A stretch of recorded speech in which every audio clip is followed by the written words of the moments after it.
It was not even a presentation projected of anything that we were learning about. All we were doing, it was a routine. It was the same things over and over again, and I was getting incredibly bored by it. A little variety, a little interactivity and engagement might have been nice. And you know what the whole year was?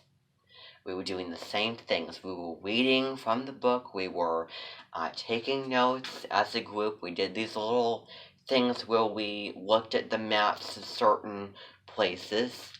Let's see, we went on to the program that we were using back in the day,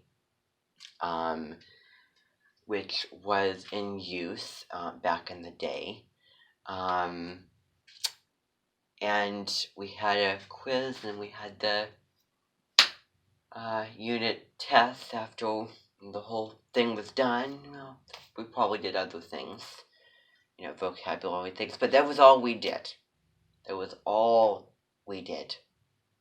And we were studying a subject that was ruined, which, I would find very, very fascinating. I would find very, very interesting and really fun had the teacher, been serious about it, put more care and really, experience, teach the class, do, as I said, do something engaging, interactive, all those things, instead of being lazy and allowing the whole program and everybody's busy doing busy work and taking notes on papers and things. That's not teaching. And that is the same as the choir. Well, not exactly, but 2 eyes, dotted the nose, smiley face. Still. And I still can remember. So the point that I wanted to make is that that we are doing the Charles Pizer and we're singing the songs. But when we get back, I have a couple books that I want, that we're going to be looking at. One of which is I have a couple U.S. history textbooks that I ordered a couple years ago that I used to. That are brand new from what we used. And there's some, they probably have things about the 1800s and, the Gold Rush and westward expansion and, the Civil War, so maybe they'll, contain good information more about the time period and everything, so we'll look through those. So, United States through industrialism. Anyway, I was pleasantly surprised the next year I was in American history, and it was I really enjoyed the class taking it the next year in American history. The teacher was way better, and I wish that it would have been the same for the world history, because it's a very, very exciting, interesting topic.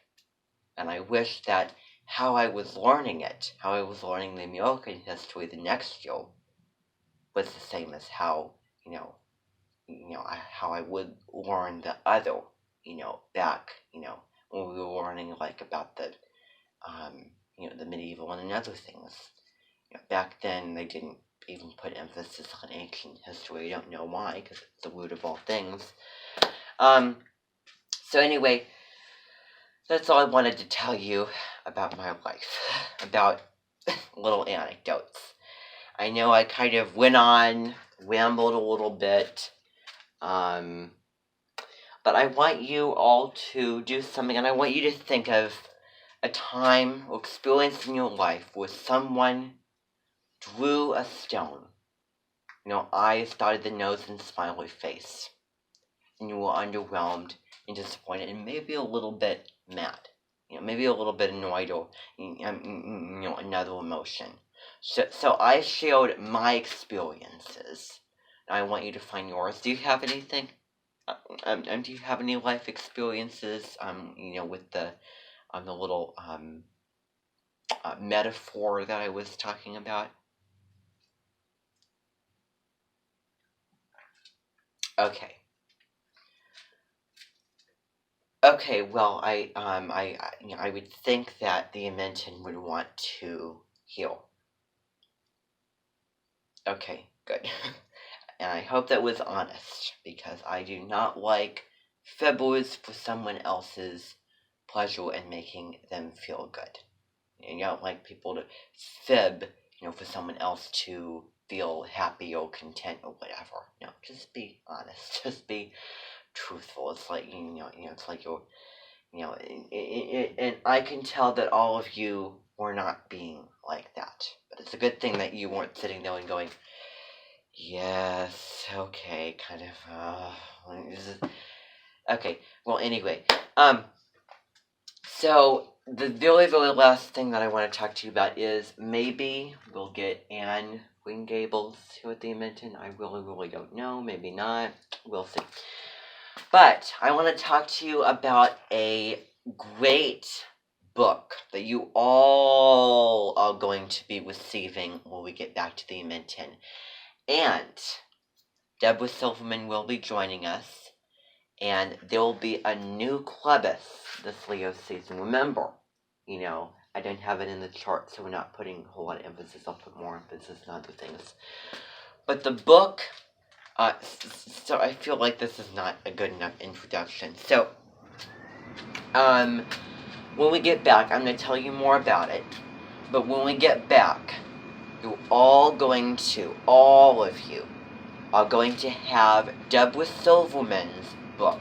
She wrote one book that was her life's work, and all about astrology and having compassion for others, looking at the natal chart, and also the elements.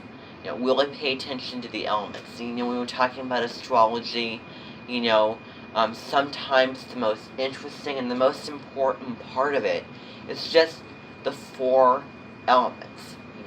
Fire, earth, air, and water. And that's what we're going to be getting into. Her book, The Missing Element. She has a book, The Missing Element, which all of you are going to get a copy of. Counting somebody out and including somebody making the whole Amenton, notice. Not feel. So everybody, every single person, and my mentioned person, Zach Callison, will be receiving a copy of Deborah Silverman's book, The Missing Element, Inspiring Compassion for the Human Condition. It takes a look at the chart, and I want to give the introduction. So she has a video, but she gave the analogy, and she can probably tell you this, but I'm doing it on her behalf, of the car. And I wish that I came up with this, because I found this very, very clever. The car. Those 4 wheels of a car. Just like, a dog has 4 legs. And if, I want to say tires on the car, excuse me. And if 1 or 2 of them goes flat, then the car can't move. If one goes flat, the car works less effectively and goes slower, and the kind of thing. So it doesn't run as efficiently. So the 4 tires on a car is a metaphor to explain the 4 elements in a person's natal chart: air, water, earth, fire. Okay. So, all 4 of them need to be there to keep the whole thing, balanced, and the whole thing, running efficiently and working. And if you have a chart with 3 of, 3 signs per each element, it's like you don't need to have all the signs, but 3 signs of, say, one element, all the elements, but not all the signs. If you have 3 of each element in your chart, probably 4, somewhere around there, then then you're good. But no one probably has that. I don't even have that. So she has the missing element. Maybe this is not a missing element, but it's a weak element. Weak element, meaning that you have only just one of it in like a low placement of your chart, or it's just in your sun, or it's just in your ascendant, or you have probably 2 of it working, probably down below or something. And then how to work on